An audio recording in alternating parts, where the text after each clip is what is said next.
lovely day!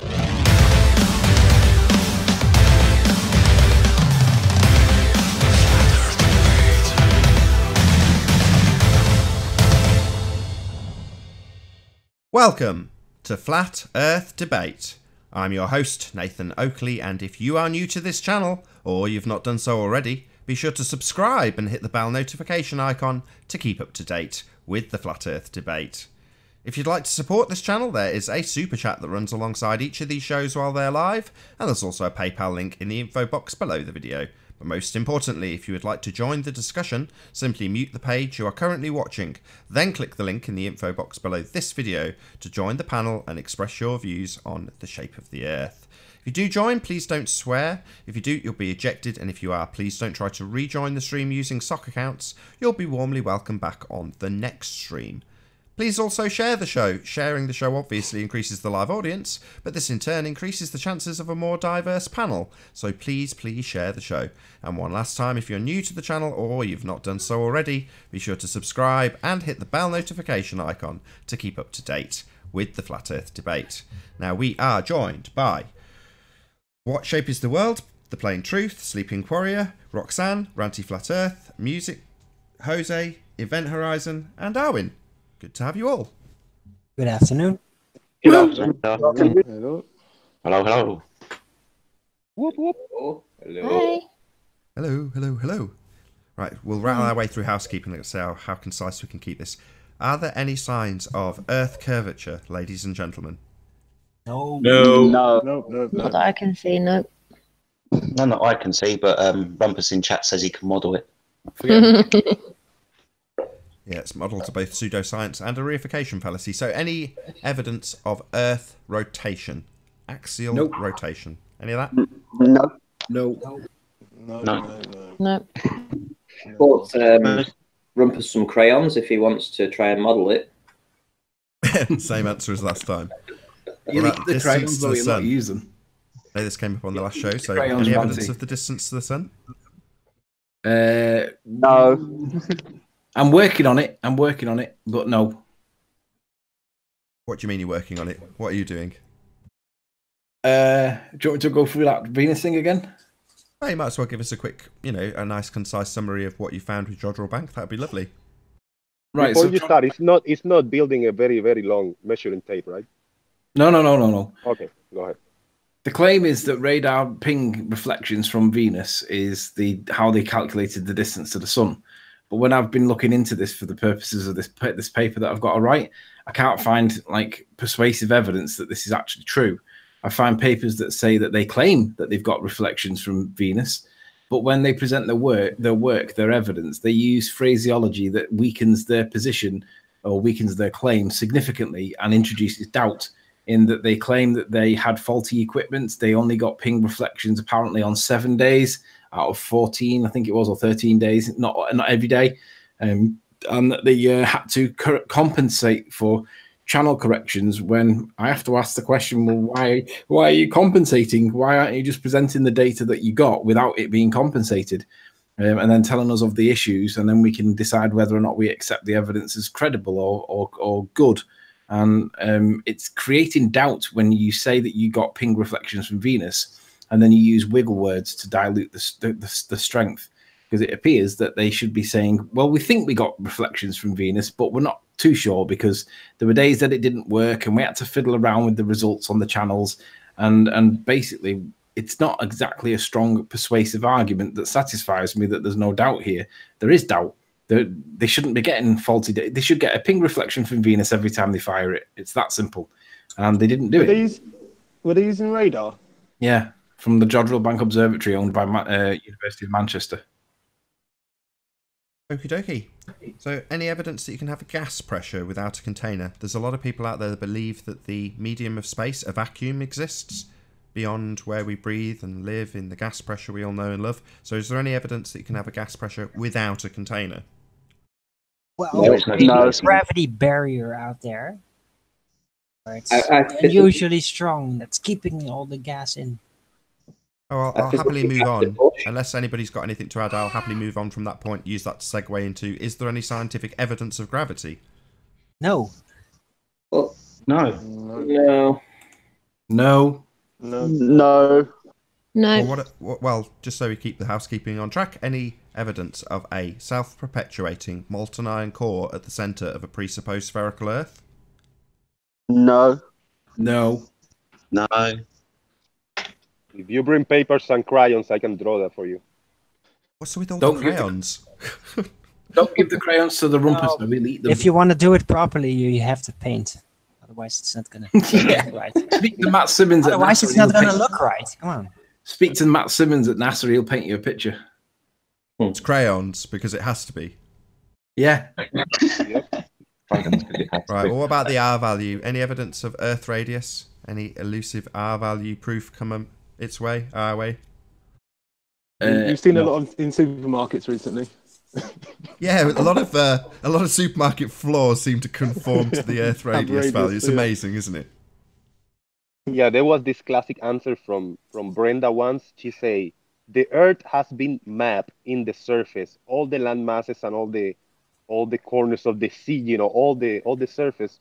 Therefore, we extrapolated, we put it in a model, and then is an Earth radius, the size we know today. Good word, extrapolate, isn't it? It is the equator Yeah. distance. The circle of the equator has a radius, perhaps.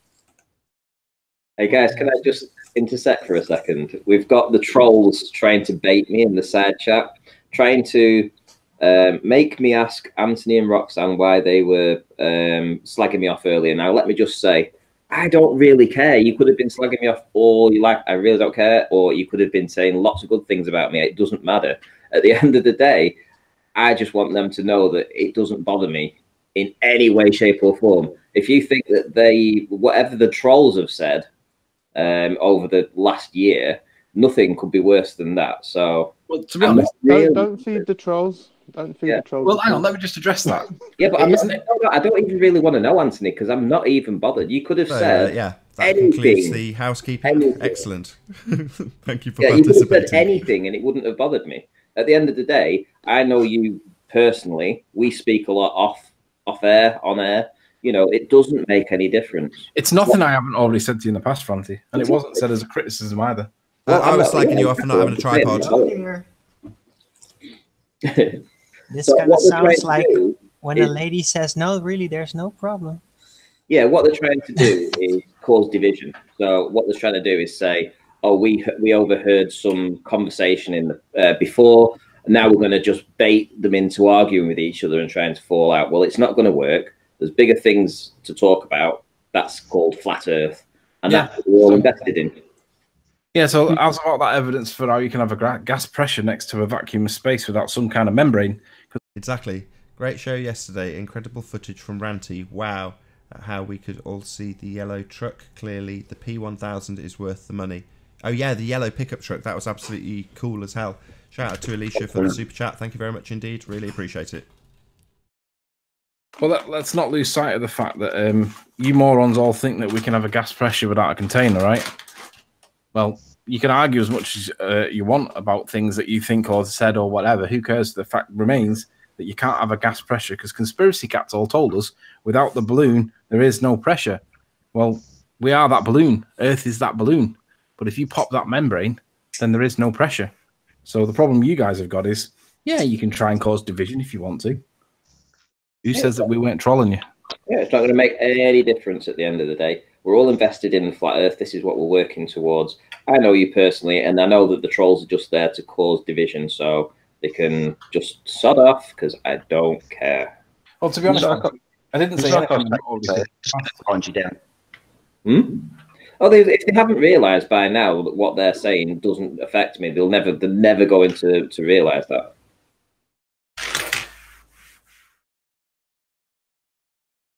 It's just cheap tactics, man. That's all. On the one hand, Ranty, you can kind of understand because, you know, by asking questions like how can you have a gas pressure without a container, you are debunking their space religion because it is fundamentally about space. You know, the Earth itself is fairly insignificant in their worldview. It's just a little dot in a massive vacuum. Well, you can't actually have that vacuum because we've got gas pressure. Entropy's a real bitch. And you don't have any scientific evidence of gravity, so you've just got a space religion being debunked by us daily. It must be heartbreaking. because many of these people have lived like we lived without actually understanding that they were in a religion. But here is us poking them in the face daily. You're in a religious group. You're a bonkers zealot. Yeah, I'd be pissed off too, but I don't care. Poke, poke, poke. You're all in a cult. You've all got a religious belief in space. And If you just let them slide about the pressure versus a vacuum without a container, it will be hundreds of hours probably of obfuscation and talking about freaking satellites and ISS and planets and the sun and the moon. So you got to stop them right in the track. Before we go to that point, let's discuss this point. How can you have the gas pressure next to a vacuum without a container? Because that stops all the obfuscation after that, you know? They will hold to the sun, the moon, and the stars if you don't talk about this first. Yeah, and I think what we need to look back on as well is how they were able to get away with the globe lie. I suppose everybody knows the internet right now, but if you go back 25 years ago, I didn't. If somebody lived in the next town, I would never bump into them, never get a chance to speak to them or anything, because essentially we only had newspapers, TV, and your own circle of friends. That was it. You know, it's only recently, since the explosion of the internet, that we're able to come together and formulate these tests and to check our environment and basically come to the conclusion, well, in the past, people didn't have the luxury that we do right now of good Zoom cameras, internet, being able to connect with like-minded people. In the past, everyone was dispersed. We didn't have the technology. And if you go back 100 years, 150 years ago, there was classes, different levels of class. So you would have the upper echelons of the class that made all the schooling, did all the schooling. And you had the lower echelons who were put into things like the workhouses and stuff like that. So the education that they got, if anything, would have been the globe. And they would have been told this regardless of whether they could prove it or not prove it. Because their optics, if they ever got a chance to look over oceans and stuff, they wouldn't know what a mile was or 2 mile was. It was just the way, the nature of the life that those people lived back then, you know? So the higher echelons who created this globe lie were able to push it down onto the lower class people, because we didn't have what we have now, which is a voice, and we didn't have the internet so we can connect to each other. Talking of internet connections, Ranty, so Ranty Flat Earth, aka Shane, can you give Marilyn Wisby a shout out? She's saying, who's this talking now? Marilyn, who was on the, I saw her on the Globe Lie tour. I've met in person a couple of times. Yeah. I did see you down at the meetup down in London, but I didn't get a chance to speak to you, Marilyn. But I was there. I was the one doing the filming whilst I was there with the camera. Did you get us all in focus, Ranty? I've got you in focus, actually, funnily enough, and it's a level. Is it? Yes, it is. No judders. No judders. Yay! Big shout out to Lottie says in the chat. So yeah, attracted. So yeah, I'm just going back to saying why they were able to get away with it for so long and make it, you know, and have it. I mean, people like that, a 20-year-old person now wouldn't know what it was like to do without the internet. Well, the thing is, be able to connect with other people. The thing is, though, there is evidence that suggests that they did have trans-world trade, at least back in the day, because the pharaohs from the Egyptian era, where all the pyramids and all that are from, the mummies that they found cocaine from Colombia inside the bodies. So somehow they were getting Colombian cocaine, as naughty as that may be, across the Atlantic into Egypt, and the pharaohs were all enjoying the benefits of cocaine. Or people figured out that mummies didn't tend to get ripped to pieces in the customs office. They faked a mummy and put cocaine in it so that they could smuggle stuff. In recent times, why would you assert that the mummy was real and had cocaine? Very smart. Excellent point. Most of history, Anthony, is all bollocks. We've been fed a pack of lies. And listen to this in terms of logic. 9/11 was completely fabricated in terms of the way it was been presented to us in the media. We all know this, but it'll go down in history as men with box cutter knives. So 100 years from now, someone comes back to study the history, so they go, well, that was obviously an event. There it is in history. Well, why would you trust any of the history that they give us now? It's all gone through the memory hole in terms of what needs to be there and what doesn't. If it wasn't that way, why can't we find all this information on Aries diffraction to hand on the internet? Why? Well, because it's all been memory holed. It's a terrifying realization, really, for me. Because I do kind of trust Google to some extent, and to just see this blatant obfuscation is just... So right now, there's many people in the chat. There's got to be some globe believers that wants to argue any of the points on the housekeeping or any other point. They are welcome to join the show. I would be gladly happy to drop the call so you can join. Just let us know in the chat. Thank you. That's a good shout. We haven't had a bowler in for a few days unless I've been ad homing within the first breath they came on with. So yeah, any bowlers in the chat want to bring something? Definitely come along.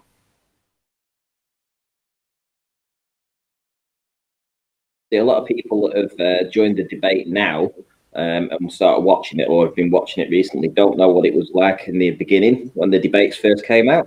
See, the panel now, where it's full of flat earthers, the panel back then was full of ball earthers. And it was people like Anthony that was coming in, and he was the single person. He was the single flat earther against 9 globers. And then we went through a period of more flat earthers started to join, so it was more 50-50. But quite often before it would get 50-50, the globers had a way of removing us from the debate before we could talk. It was called sniping. Of course, we know how they've done that now. But this was all very early. I mean, for the first 100 episodes, it really was dog eat dog. The globers were definitely pulling all the dirty tricks. And now they don't want to come in because we've got all the answers. When they thought they had all the answers in the beginning, which essentially we didn't have the answers to their arguments. But now we have the answers to that. They don't want to join. They do not want to be here.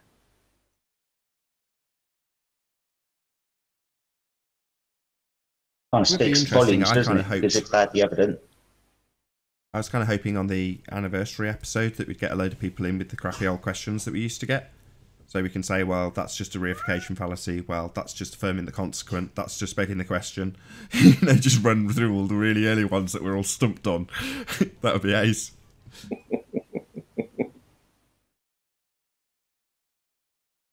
But like I say, we're evolving our debates. We're evolving the answer. Well, not the answers, but we're working out the answers. Whereas in the beginning, you know, the information may have been out there somewhere, but we didn't know it. Now we worked it out and we found it out. And they hate that because they get their ass handed anytime they come in.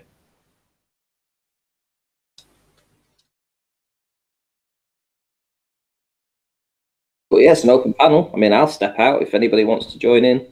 What's your link for, Arwin? Oh, that's the Flat Earth Early Bird tomorrow. Oh, how did it go for yesterday? For today, rather. It was today. It was really good. I saw it streaming, but I was setting up this show, so, you know, obviously I'm very busy just before the show starts. But I did see you were streaming. I was like, oh, hey, Arwin's got a pre-show on. Wicked. Yeah. Yeah, I've been up pretty early these last few weeks. I thought, you know what? I'll catch some extra sunlight. I'll just keep getting up early and start like a kind of like a morning breakfast show, like really nice and slow, and you know, people can talk about anything as long as it doesn't get too So right. you've no worries about being sniped out of your own hangout or being porn bombed them?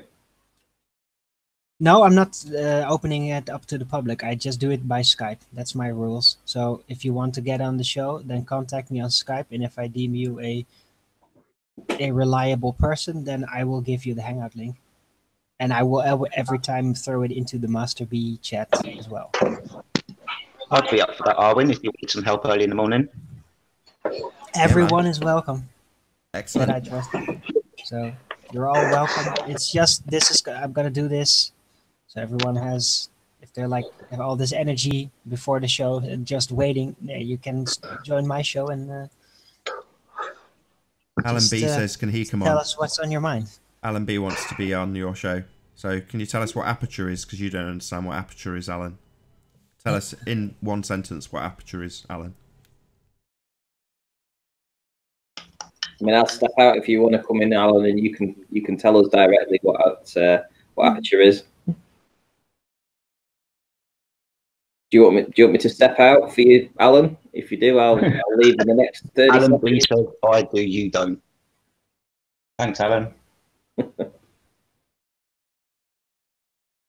One more out. time, Alan. What is aperture? I'll see you guys soon then. I think Alan's joining in, so I'll leave you to it. All right. Amazing Yeah, buddy. job with that with the boat again. It was really awesome.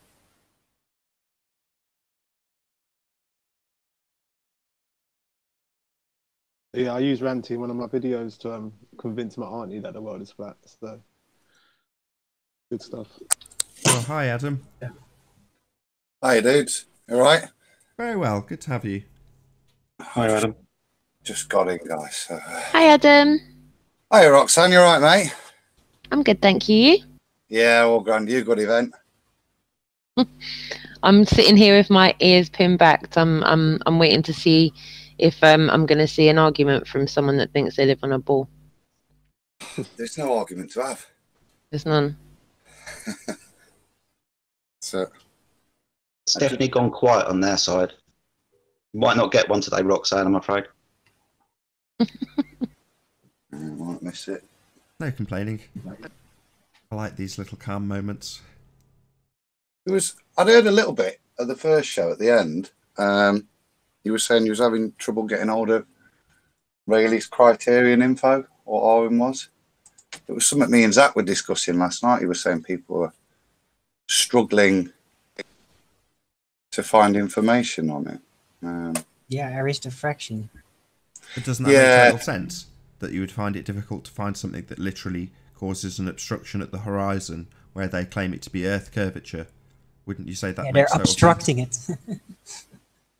They're hiding Aries diffraction behind the curvature. Yeah. But I was just going to say, if you just search for Rayleigh's criterion, you'll tend to find it all comes up a lot better, much more relevant stuff within that, are we? How do you spell that? Rayleigh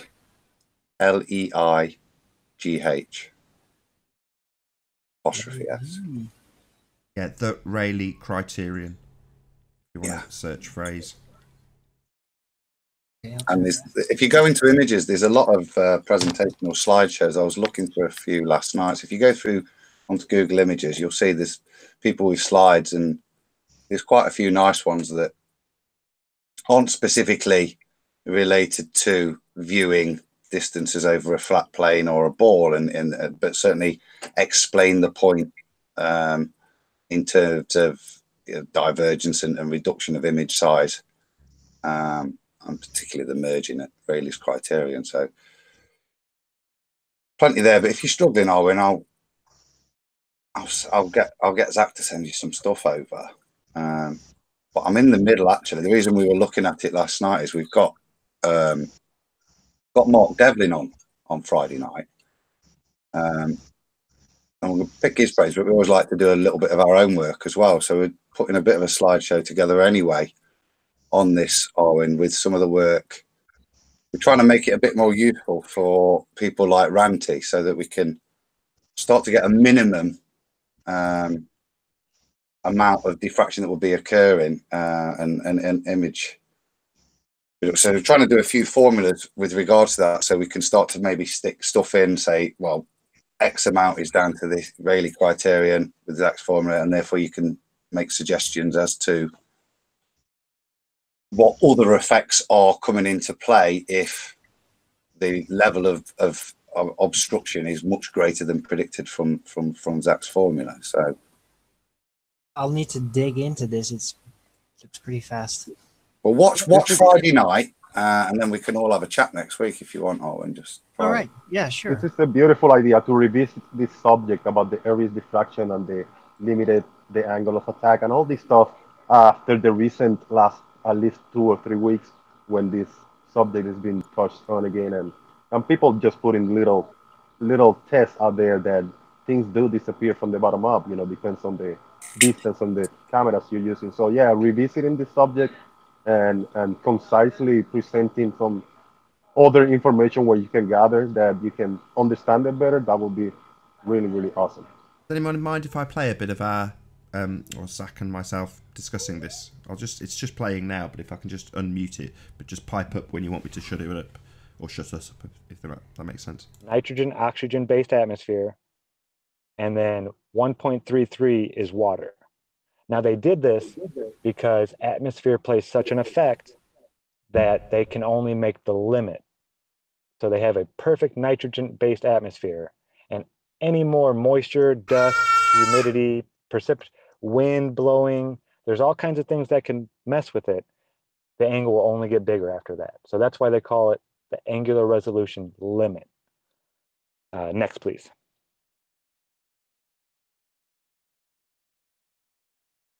And here is just to show that you can go to any university pretty much in the world, I bet, and they have papers on Rayleigh's criterion. Here's one from Harvard. It even shows you how to set up an experiment to do this. The important part is right down here. It just shows in the comments, Rayleigh's criterion is usually applied to circular apertures, where the common resolution is when the center of one Aries disk pattern falls into the first minimum of the Aries disk pattern of the second source. And then it shows, I just wanted to show that the equation always stays the same. Radians equals 1.22 times lambda, or wavelength of light, over the diameter. And like I said, again, you can go to any university and they will have papers on this. It is a very well-known, it's taught in beginner's physics. You just pause it a sec there, Nathan. Very handy. That 1.22 is quite interesting, because that's in the perfect oxygen nitrogen mix. So when Zach's discussing the kind of minimum maximum you're gonna see, that really is a figure that gives under an assumption of very, very controlled atmospheric conditions. So that's always going to be pretty much in the real world an unobtainable figure, but it is there to give you an indication from the Rayleigh criterion. And like I said, from that you can then start to apply some logic to say, well, how much of the obstruction is atmospheric from that. But it's important to state that that is a maximum that you would ever be able to see under the most perfect of conditions. Well, I think computers would not have a lot of trouble with figuring out a more interactive with the world.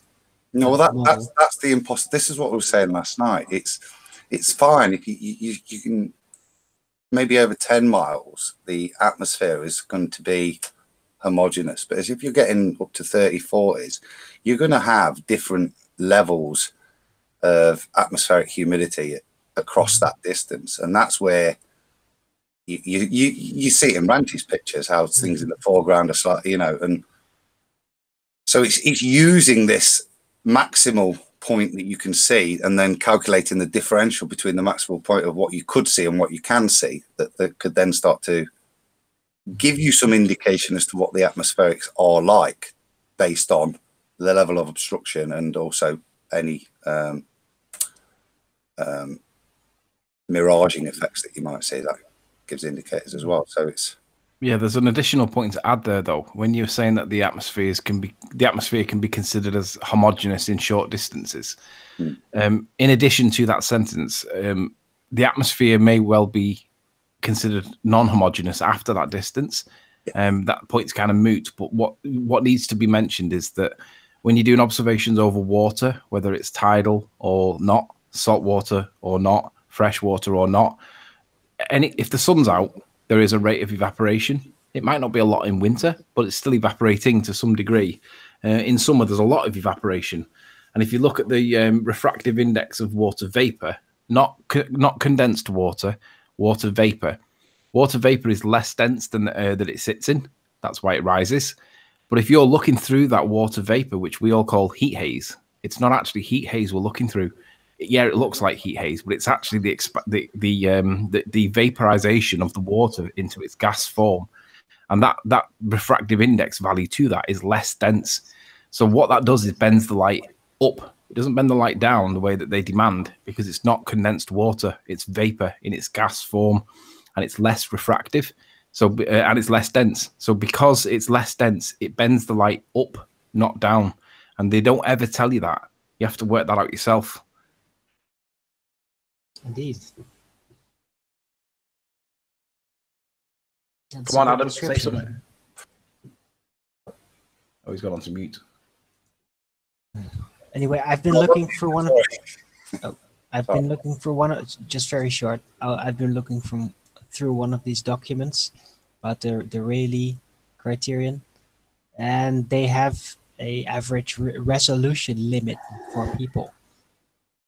It's 5 to the 10s minus 4 rad, whatever rad radius. Yeah. Yeah. So within the formula, it takes into account the lens, basically. So that's the other thing we're looking at is that Rayleigh criterion stuff. You'll see that tends to relate when you use it, and when Zach's done it, he's done it with the human eye. So, and this is part of what we want to get some feedback on is kind of really from Ranty is to ascertain what figures we should be putting in there when we're using the P900 and the P1000. And I think some comparative data on that with Ranty's pictures and some distances should start to show the quality difference of actually put some numbers. I know you don't necessarily like numbers, but put some numbers on the differences of what is resolvable between those two different lenses. So we want to look at that because I would say obviously that criterion stuff tends to relate to viewing with the eye, human eye.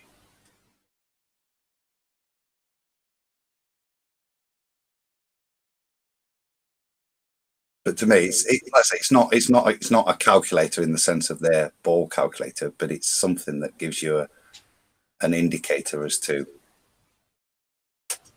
the causation of your obstruction. Because if you can say I should be able to see this much, yet this much is obstructed, then it gives you an indication as to the effect that the atmospherics is having. Can I change topics slightly? Well, completely. Does anybody mind if we swap topics? Yeah, go ahead. That's why everyone paused. Partisan politics. Does anybody have an interpretation of what I mean when I say the phrase partisan politics? Is this what you and Roxanne and Robin were chatting about? Yeah. But I was busy, so I only heard little bits. But yeah. So partisan politics is the phrase that's used in the law, and what it means is different to every person, and we've all got a view on what we think the shape of the earth is, and we'd all have a view on what we consider partisan politics to be. But it was defined in a particular case, and when you read through the decision of the judges or of this particular judge speaking about partisan politics, it dawns on me that heliocentricity satisfies the definition of partisan politics, because all of the criteria that's written in the judge's decision is exactly what heliocentricity is in schools. So whatever you consider partisan politics to be, and I'll basically tell you that it's kind of like strong views of a group of people. So it can be anything. It can be about anything. It can be any topic. The stronger the view, the more likely it is to be partisan, because it's seen as getting more right-wing the more aggressive it becomes. And obviously we see partisan tactics by the ballers. We see trolling techniques. We see people that ring Ranty at 3 in the morning. That's partisan behavior because it's strong views by a particular group or sect. I'll use the word sect of people that are adamant that they will disrupt at all costs. And they don't really care. Now, that makes it partisan. And heliocentricity really is a partisan political position, because one of the criteria that was decided by the judge that made the word partisan satisfied is where there is little or no counter. It's one-sided and it's not balanced with an opposing view, or doesn't get told that there is an opposing view. Now, the reason why this is important is because I've been looking into the national curriculum, and although the word geocentric or geocentricity is used, It's used like as a footnote rather than as the comparative argument. But obviously, flat Earth as a topic doesn't get mentioned at all. I haven't found it at all yet. It might well be there, buried in some footnote somewhere, but I haven't found it in the places that I would expect it to be if it was being cited as the alternative argument. I have found reference to flat Earth in the context of thousands of years ago, people thought the Earth was flat, but with recent technological advances, etc., we know that it's a ball. Well, you take that phrase on face value and just accept it and don't critically challenge it at all. But by the schools not telling us that there are opposing views, that actually commits the offence under the Education Act, because there is an opposing view. But the question becomes, does anybody realise that there's an opposing view? I'll be honest, I didn't know flat Earth even existed until about 2016. Prior to that, I'd never even questioned it. I'd never questioned it. I'd never thought it was there. I didn't know that the Flat Earth Society or didn't know that the Flat Earth argument generally even existed. And I would reckon that most head teachers don't either. Some probably do and ignore it. Some know it's there and don't care about it. But I reckon a lot of them don't even realise that there is the alternative view, and it is really, really contentious. But partisan politics is the phrase that they use in the law. And it's worth looking into it from a Google perspective, because partisan politics has got some really good examples of in history where there has been partisan politics in play. And the case that's in question that I was reading about refers to Dick. Was it Dick Cheney? I can't remember. What was the guy's name that did the global warming? He was the American the war guy. What was his name? Al Gore. Al Gore. That's the guy. Al Gore. He brought out that contentious documentary called An Inconvenient Truth, and I remember it coming out, but I wasn't interested in it at the time because I wasn't in school. I was probably in work, in my early working career or whatever, and I remember it being discussed, but I didn't understand why it was significant. Now, looking back at it from Flat Earth's perspective, that was considered to be potentially partisan politics because Al Gore was pushing the narrative that global warming, derp. And the people at the time were saying this is just indoctrination. Now, whether or not you accept global warming, Al Gore was and is the leading, most controversial thing in terms of the topic that I'm looking into with regards to partisan politics.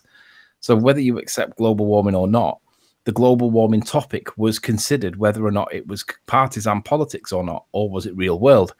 And basically the judge said that although it could be seen as being partisan, by merely playing the video in the first place doesn't make it partisan. But the Secretary of State's got to put disclaimers in place saying that it's very controversial, these are not his views, and there is an opposing argument, and that should then stimulate the conversation. And initially they didn't do it, but they did do it and fixed it eventually. And it went to court on the basis of, well, did he do it quick enough and was it there? Should it have been done?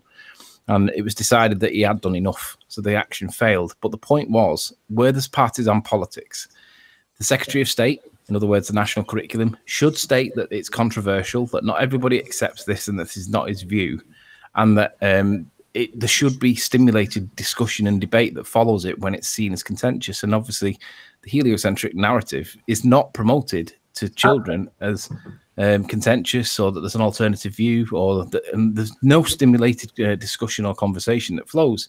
It's just accepted that that sun is 93 million miles away and that's it. And it's like, oh, that's interesting, because I'm not even sure whether the head teachers realise that there is an opposing view, an alternative view. I didn't until 2016, but they must have come across it in the past. And I'm sure people that are older than me are aware that people have been questioning the shape of the Earth for centuries.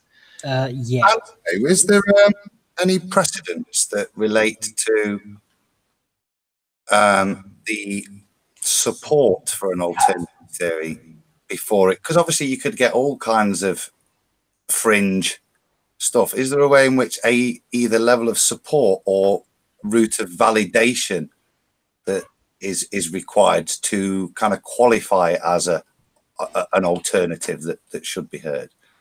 Well, they do use geocentrism as the alternative, and there is some mention of it. They do discuss an element of it, and they basically tell it the way it is. That they see it as a circle, and that we're the center of the Earth, center of the universe, rather than orbiting the sun. And it's mentioned in passing, but it is mentioned. So it's like, well, at least they get mentioned. And from the school's point of view, they would say, well, yeah, all right, you may have an opposing view, but that doesn't make, are we expected to present all views? Because there are concavers, there are hollow earthers. It can be qualified to be presented. Is there a mechanism there that identifies something as a valid alternative view? Is there a... No, I think it's just whether or not people are aware that there's an alternative view. I actually had a conversation with Conspiracy Cats about this, because I rang him to ask him would he speak to me, and he actually said he would. And when I had my first hangout with Conspiracy Cats, he did say to me that it was done with the blessing of his head teacher at the time, and I didn't really put any emphasis on that. I just thought he was just running it by him out of courtesy. But what it turns out that on this occasion, the headmaster was allowing it because he was actually complying with this rule that I was reading about, which is that if there's if there's an alternative or opposing view, there should be a fair reflection based on that. It should have a balanced discussion. Right, And that's so what there is then a challenge, isn't there? Because the flat Earth is actually mentioned within the syllabus, whether that's more within history, where it's used and raised as a ridicule, and raised at that point. There is a point there then that maybe there's a misrepresentation within the curriculum of the flat Earth model because it's only portrayed historically as a foolish belief. Yeah. It's not given fair representation with regards to scientific. Correct. And that's the point that I want to, that I realize is that most head teachers probably won't realize that there is the opposing view and that we're actually out there. Because let's be honest, how would you know that flat Earth was a topic unless you were on YouTube? And I wasn't on YouTube until very recently. And I reckon most people are not on YouTube. And if they are on YouTube, they're not looking for flat Earth. So this is the only platform that we've really got to spread our word. Sorry, if I'm about to steal your thunder, just shut me up straight away, okay? So I certainly have heard people give reference to pupils bringing up flat Earth in lessons and discussing it with teachers. If you know of any instances where this has happened, even if it's a reference to someone else's reference, let us know. Yeah, we want to... I know, I've got someone like that. Roxanne's kids do, don't they? Yeah. Cue Roxanne. My one of my friends is a science teacher in a girls' grammar school, and she's had a couple of conversations with students about things around the flat Earth topic. Yeah, it does seem to happen, but we don't know enough occasions where it does, and where it does happen. Like, we want to know how was it dealt with, because I think that because what it says is that where there is an opposing view, if it's been presented to the pupils whilst whilst they're on property of the school, the head teacher has got an obligation, a legal obligation, to allow a fair, balanced counter argument to be presented. And that doesn't happen as far as I'm aware. Now, it did happen with Conspiracy Cats. Credit for the school, whatever school he was at, credit for that. But I wonder, would it be the same in other schools? And I would suggest probably not. It would probably be ridiculed. And I just find it that what we need to really know is, are there any examples where children have brought up flat Earth in the context of the classroom, and how was it dealt with? Was it ridiculed, dismissed? But because the head teacher in them schools then has an obligation, even though we won't even know about it, but once it's been brought up in the school, the Board of Governors, the LEA, Local Educational Authority, and the head teacher has got a duty to ensure that a balanced discussion of the opposing view is presented to the pupils. Now, that's interesting, because we've got a bit of clarity on something there just before you move on. You're saying this opposing view presented to the pupils. Now, I'm just thinking, does that mean the pupils have to themselves raise it in classroom debate, or what mechanisms do you think that means? Because that's it almost seems like a control mechanism. If you can't talk about it until it's been raised, how do you raise it? I'll tell you what I'll do. I'll screen share now, and I'll if you present me, Nathan, I'll run through quickly what it was that me and Roxanne were talking about earlier. Yeah. And basically, this is are we on, Nathan? Yeah, you're on. So back in the day when I did my degree, this is how we did legal research. You had to physically go to a library and you had to look up Halsbury's Laws of England. And Halsbury's Laws is where all of the statutory law are based. That is the database. It was manual and it took ages.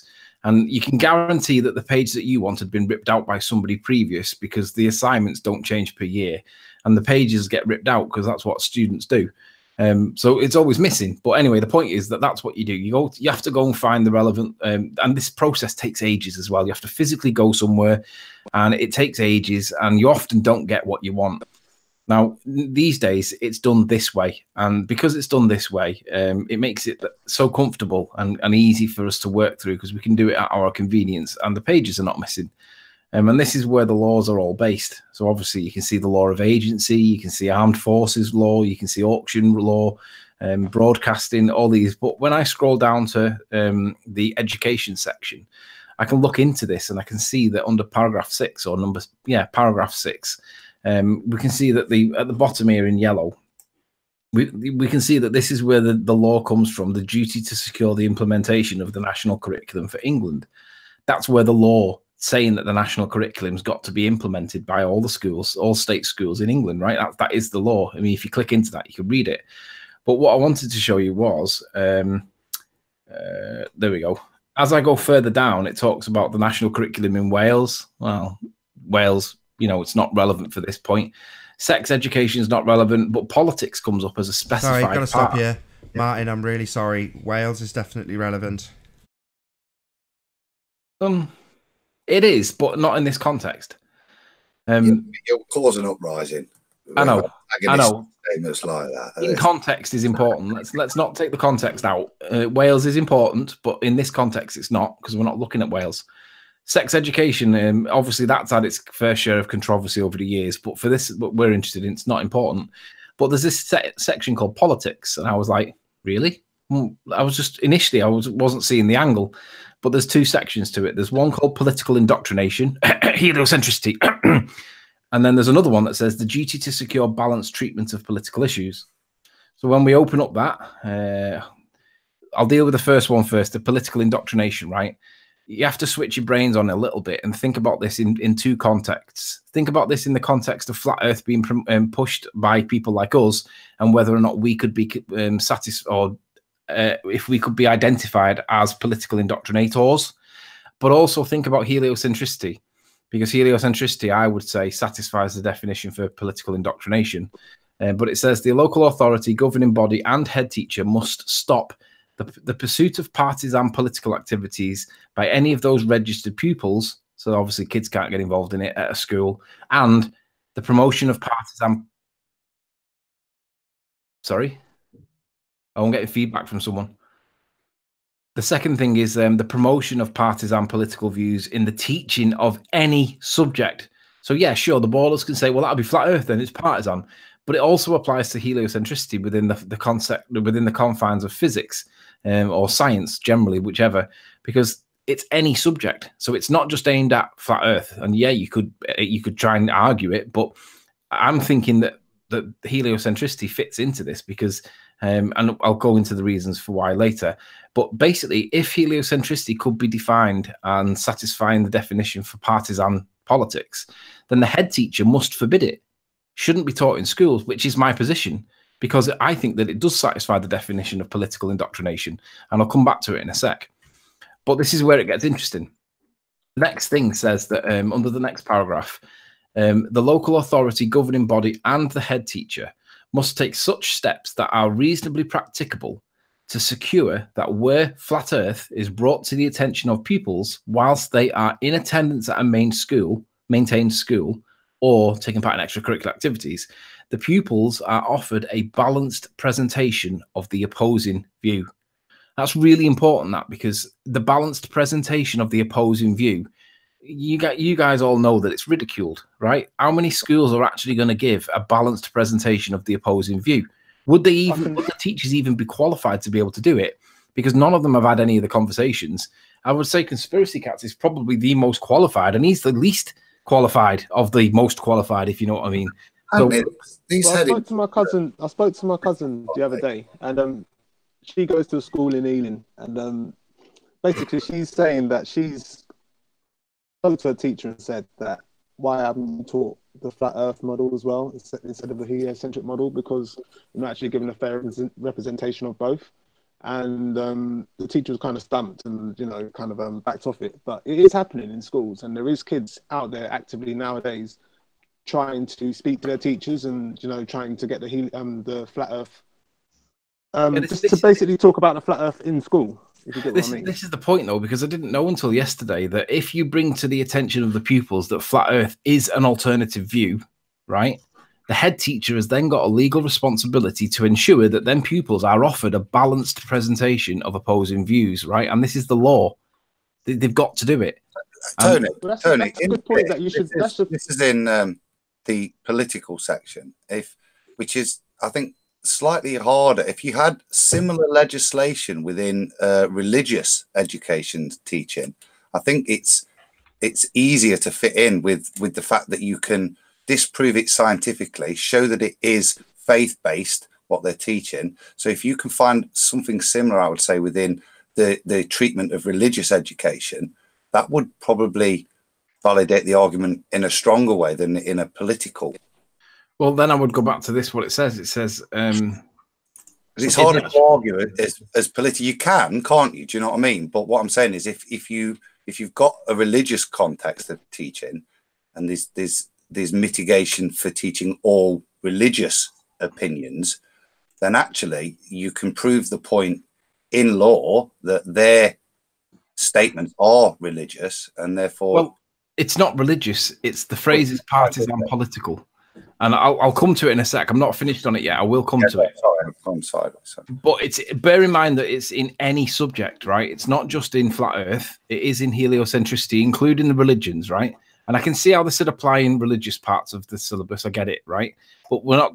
This applies in physics. This applies in the solar system. This applies in the national curriculum in all parts, because it says in any subject. So I'm all right with what it says. And no, I don't mean it like that. I mean, this is under a subsection of treatment of subject matter with regards to political issues. What I'm saying is there a subsection of treatment of subject matter under religious considerations? Let's wait until we get I know. But let's wait till we get to the definition of partisan politics, because the answer lies there. And I am coming to it. It's on one of the slides, so just bear with me. I will address it, and you'll see that religion is included in the partisan politics, and you'll see for why. I should do so. So anyway, so basically, the secondary point is that partisan or not, if there are political issues that are brought to the attention of other pupils whilst they're in school, then the head teacher, the LEA, the local authority, and the board of governors have to offer a balanced presentation of opposing views legally in law. That's what the law is. Now you can see that there's a footnote there, number 9. If I open up the footnote number 9, you can see that the law is to do with the Education Act 1996, section 407(1), and it says a balanced approach does not involve equality. Balanced means nothing more than fair and dispassionate. And then there is a case, and I've highlighted the case for myself because obviously that's going to form part of the paper that I'm writing. But then we can go into the case and we can see with the gist of it. And this is the case where the claimant had 2 sons at a state school, and it was to do with the Al Gore global warming video, but specifically to do with the meaning of the word partisan in the term partisan politics. And it was accepted that it was a political film in that it argued that global warming was caused by man, and that urgent and, if necessary, expensive and inconvenient steps had to be taken to counter it. So in this context, it was political, right? Now, we can argue comfortably that heliocentrism is political because there's loads of reasons why you can get in political. But for the minute, let's move on because I want to show what the conclusion of it was. Inevitably, there was a promotion of partisan political views, irrespective of the publication of guidance, since the breach of the statute would be irremediable. And what this is basically saying is that if they did produce this video, if they did show this video in school, it would break the law. That's what the argument was. And the judge had to decide whether or not that was true. So it was to do with what the meaning of the words in 406 and 407 actually meant. In particular, the meaning of the word partisan, and whether or not the ambit of the duty of the local education authority to stop the promotion of such views and the meaning of the duty to offer a balanced presentation of opposing views if and when political issues are brought to the attention of pupils. So you could do this with heliocentricity and flat earth, not one or the other. You could do it with both. But what the judge decided, and all the yellow bits here are the parts that support heliocentricity being partisan, and there's a lot. The word partisan has to be construed as meaning one-sided, and in court it gives some factors that are going to influence whether or not it's true, whether or not it's partisan.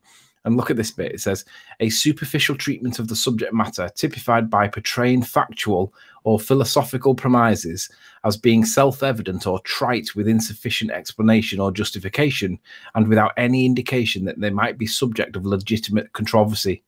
Well, that's basically encapsulated the whole of the heliocentric argument, because, I mean, let's be honest, heliocentricity satisfies all of that.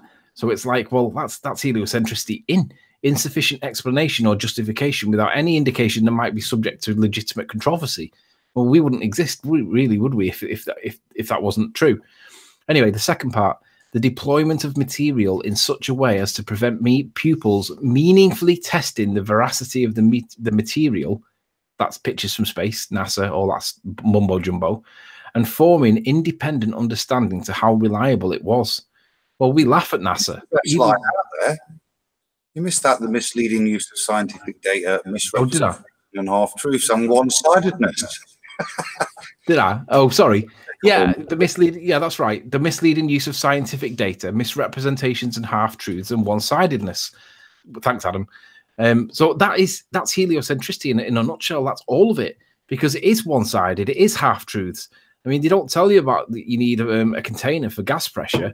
They don't tell you that there are problems with the heliocentric argument, and they probably don't realize, to be fair, most of them. But nonetheless, we're definitely describing heliocentrism in this. And then we have the part two, the deployment of material in such a way as to prevent pupils meaningfully testing the veracity of the material and forming an independent understanding to how reliable it was. Well, we all laugh at NASA, right? No one on their side really brings up pictures from space. I know they argue it, but we laugh at it, and they know we laugh at it, and they just don't bother bringing it up because they know we laugh at it, because it's not exactly reliable. We can't repeat it. It's not reliable in that context. And that's A-level students doing the gravity experiments. Yeah. Number three, the exaltation of protagonists. So you're thinking Neil deGrasse Tyson, Cox, Brian Cox, all these heliocentric priests that we laugh at and call names of. That's what this is talking about, the exaltation of protagonists and their motives, coupled with the demonization of opponents, that would be us, and our motives. Again, that would be us, and that's what happens. We get demonized. Maybe not so much in school because they're a little bit more politically correct, but look at the way that these ballers treat us, right? The scorn and ridicule. So that's definitely in there. Heliocentrism is fitting perfectly at this moment. And get this, number four, the derivation of the moral expedient or a moral expedient from assumed consequences, requiring the viewer to adopt a particular view and course of action in order to do right as opposed to do wrong. In other words, you don't want to be a flat earther. You're going to get laughed at. You won't get a job. Your life will be doomed.